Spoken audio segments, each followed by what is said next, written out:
It's funny how life has a way of blindsiding you when you least expect it. One moment, everything seems fine, and the next, you're questioning everything you thought you knew. It started with a subtle change in her behavior. At first, I chalked it up to stress. We were both busy with work, and she had just taken on a big project at her company. She became more distant, spending more time on her phone, laughing at texts she wouldn't share with me. I didn't want to be the paranoid husband, so I let it slide. But there was this nagging feeling in the back of my mind, a quiet whisper that something wasn't right. I tried to push it away, but it lingered. One evening, curiosity got the better of me. I decided to check her phone. It was locked, of course, and when I asked her about it, she got defensive. "Why don't you trust me?" she snapped, her eyes flashing with anger. That was when the argument started.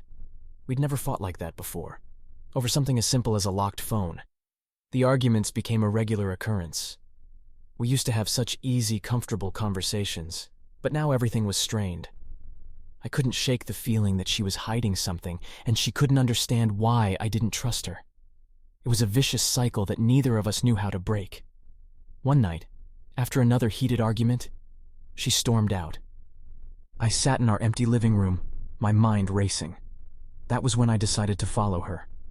It wasn't something I was proud of, but I needed to know the truth. I watched as she drove to a small, dimly lit bar across town. She went inside, and after a few minutes, so did I.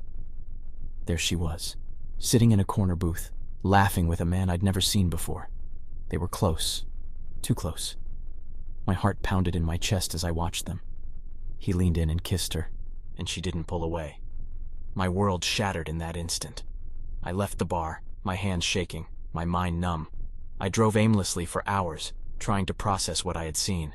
How could she do this to us? To me? The pain was overwhelming. I felt like a fool, like I had been living a lie. When I finally returned home, she was already there, sitting on the couch, waiting for me. I confronted her the next morning.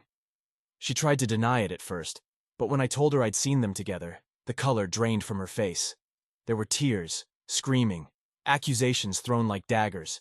"You drove me to this!" she yelled. "You were never around, always busy with your own life." Her words cut deep, but I knew they were just a defense, an attempt to justify her betrayal.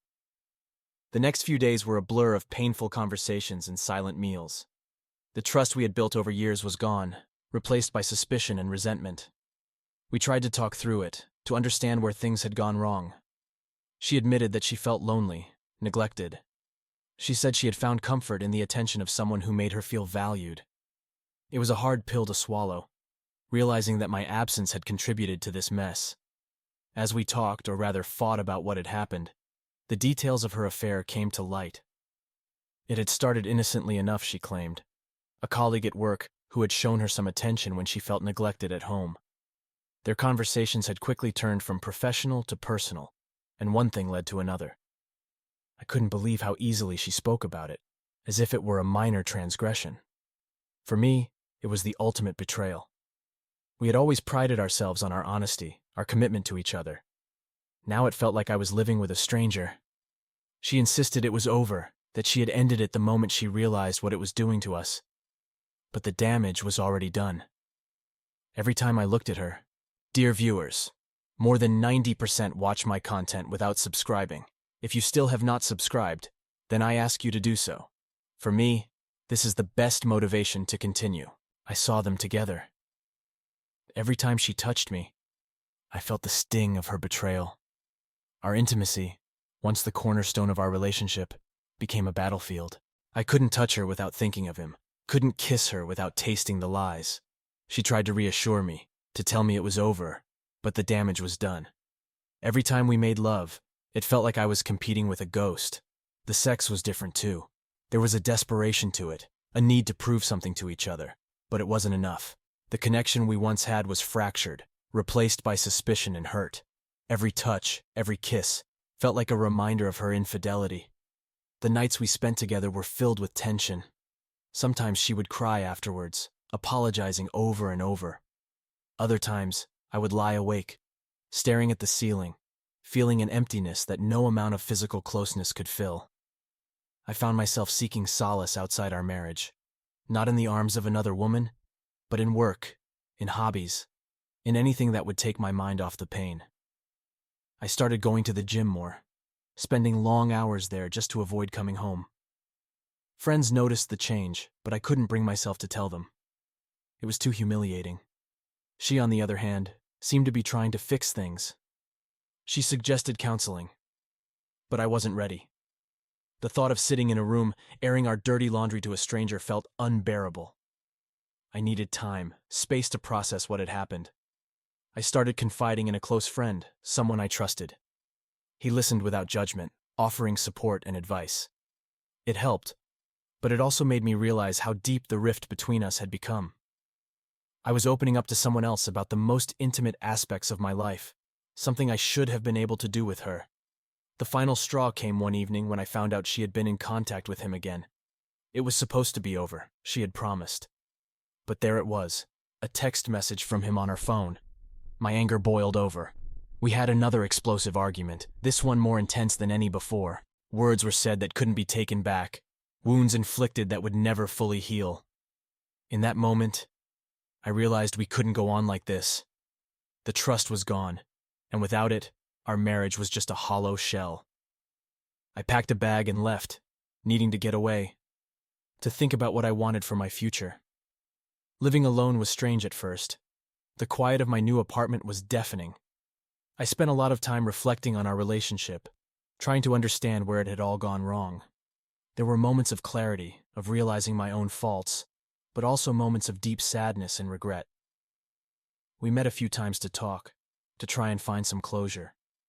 Those conversations were painful but necessary.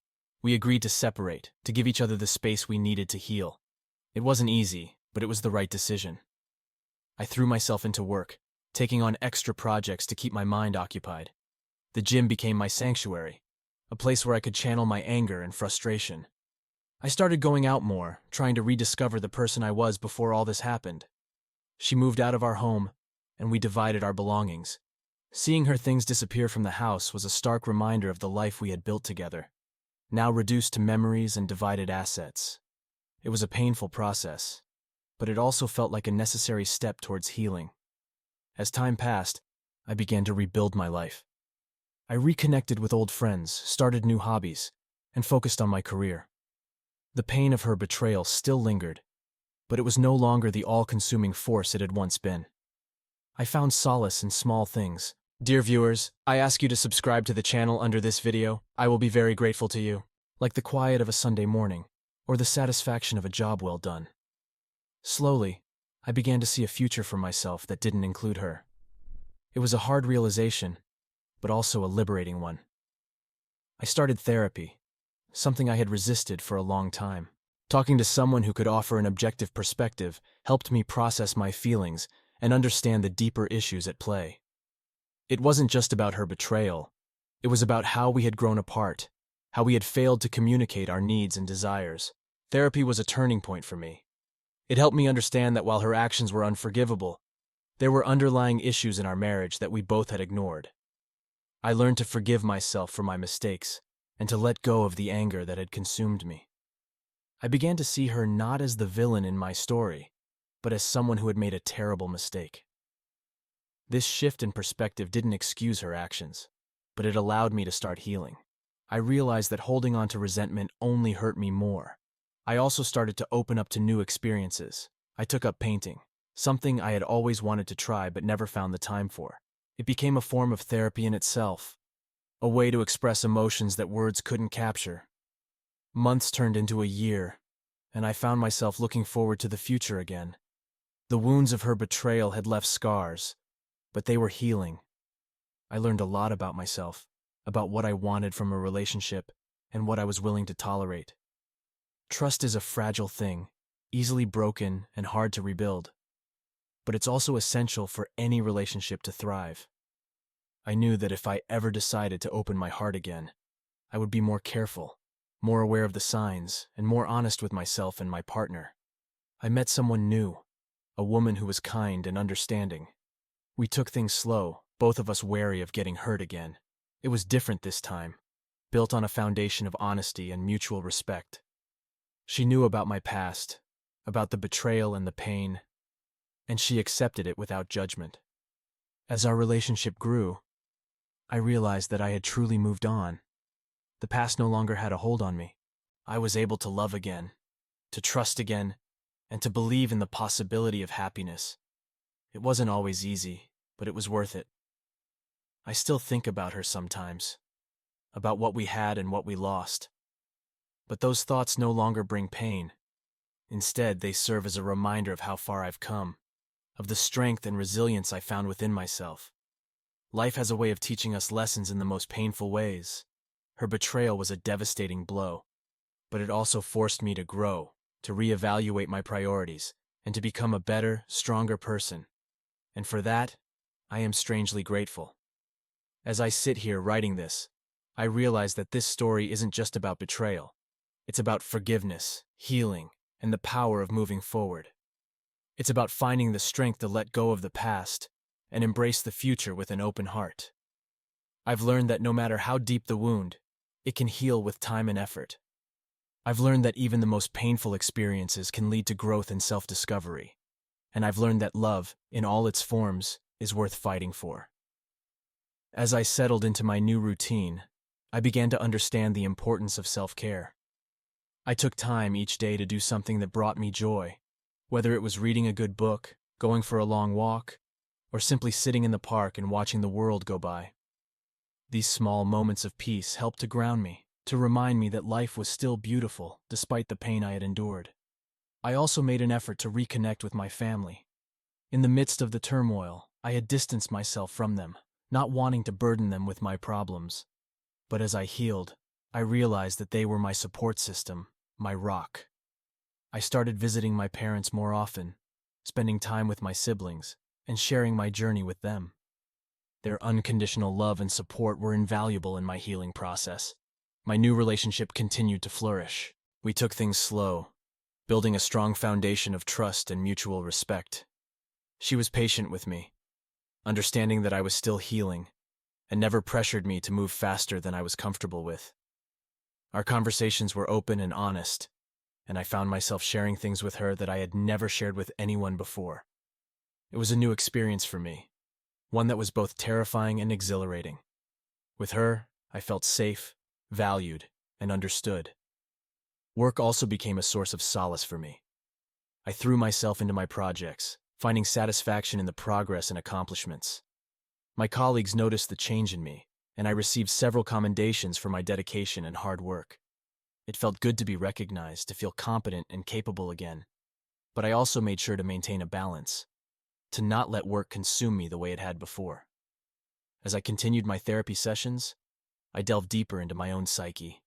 I confronted my fears, my insecurities, and the lingering pain from the betrayal.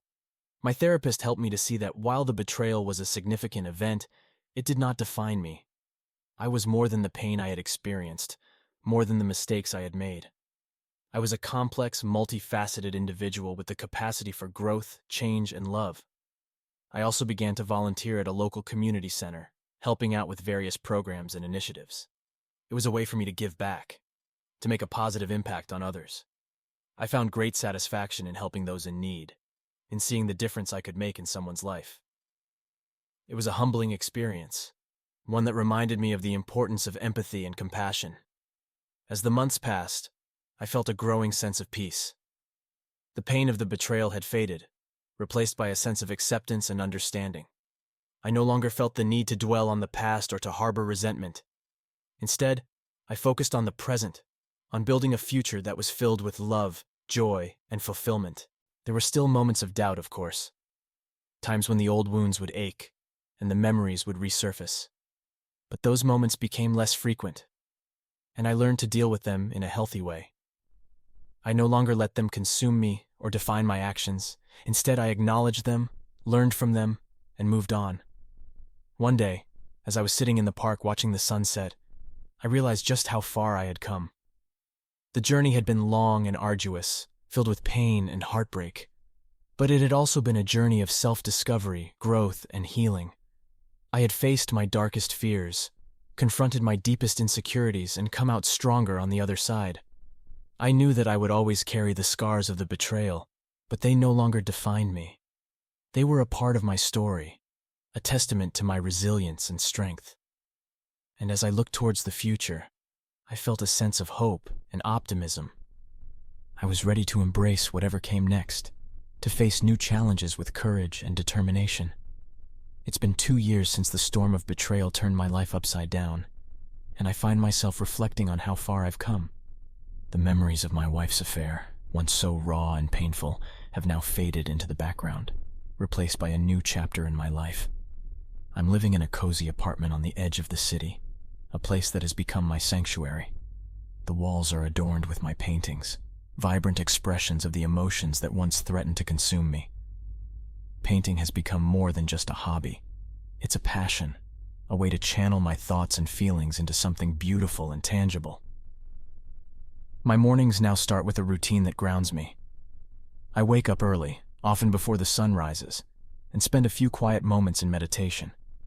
It's a practice I picked up during my therapy sessions, one that helps me center myself and face the day with a clear mind. After meditating, I head to the gym.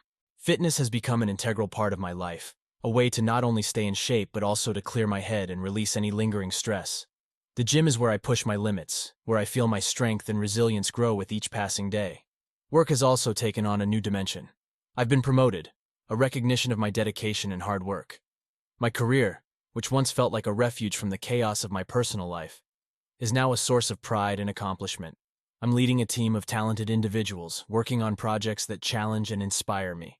The office, once a place I escaped to, has become a space where I thrive and grow. In my free time, I've continued my volunteer work at the community center. Helping others has given me a sense of purpose and fulfillment that I never knew I needed. I've developed close bonds with the people I work with and the community members we serve. Their stories of struggle and resilience remind me that I'm not alone, that everyone has their battles to fight and their own paths to healing. My relationship with my family has never been stronger. We gather regularly for Sunday dinners, where we laugh, share stories, and simply enjoy each other's company. My parents, once worried about my well-being, now see the positive changes in me. My siblings and I have grown closer, our bonds strengthened by the shared experiences and support we've given each other. As for my love life, it's in a good place. The woman I met after my separation has become an important part of my life. Our relationship, built on a foundation of trust and mutual respect, continues to flourish. We still take things slow, valuing the quality of our connection over the speed of its progression. She's my confidant, my partner, and my friend. Together we've created a space where we can both heal and grow, where past pains don't define us but rather shape us into better versions of ourselves. We've traveled together, exploring new places and creating new memories. Our adventures have taken us from the serene beaches of Hawaii to the bustling streets of New York City. Each trip has brought us closer, helping us learn more about each other and ourselves.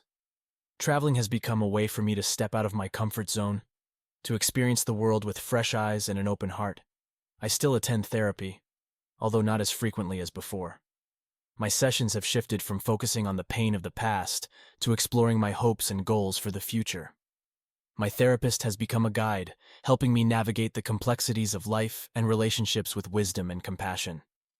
Therapy has taught me the importance of self-awareness and self-compassion, lessons that continue to shape my journey. The scars of my past are still there, but they no longer define me. Instead, they remind me of my resilience, of the strength it took to rebuild my life from the ashes of betrayal. I've learned to forgive, not just my ex-wife, but also myself. Forgiveness has been a crucial part of my healing process, a way to let go of the anger and resentment that once held me back. I've also made new friends, people who have enriched my life in countless ways. We formed a tight-knit group, bonded by shared interests and mutual support. We hike together, have movie nights, and often gather for barbecues at my place. These friendships have been a source of joy and stability, reminding me of the importance of community and connection. Looking back, I can see how far I've come. The journey hasn't been easy, but it has been transformative. I've discovered strengths I never knew I had, found passions that ignite my soul, and built relationships that nurture my spirit. My life now is a testament to the power of resilience, to the possibility of healing and growth, even after the deepest of betrayals. I no longer dwell on the past or fear the future. Instead, I live in the present, embracing each moment with gratitude and hope. I've learned that life is a series of ups and downs, of joys and sorrows, and that each experience, no matter how painful, offers an opportunity for growth. My story is one of transformation, of finding light in the darkness and emerging stronger and wiser. As I continue on this journey, I'm filled with a sense of optimism and excitement. I know there will be challenges ahead, but I'm confident in my ability to face them with courage and grace. My past has shaped me, but it doesn't define me. I am more than the betrayal I endured, more than the pain I suffered. I am a survivor, a warrior, and a seeker of joy. In sharing my story, I hope to inspire others who may be going through their own trials. Life can be incredibly difficult, and the pain can seem unbearable at times. But healing is possible, and there's always hope. We have the power to overcome our hardships, to find strength in our struggles, and to create a life filled with love, joy, and fulfillment. This is my life now, a life rebuilt from the ashes, a testament to the power of resilience and the beauty of new beginnings. I am grateful for every experience, for every lesson learned, and for the incredible journey that has brought me to this moment. And as I look towards the future, I do so with an open heart and a hopeful spirit, ready to embrace whatever comes next.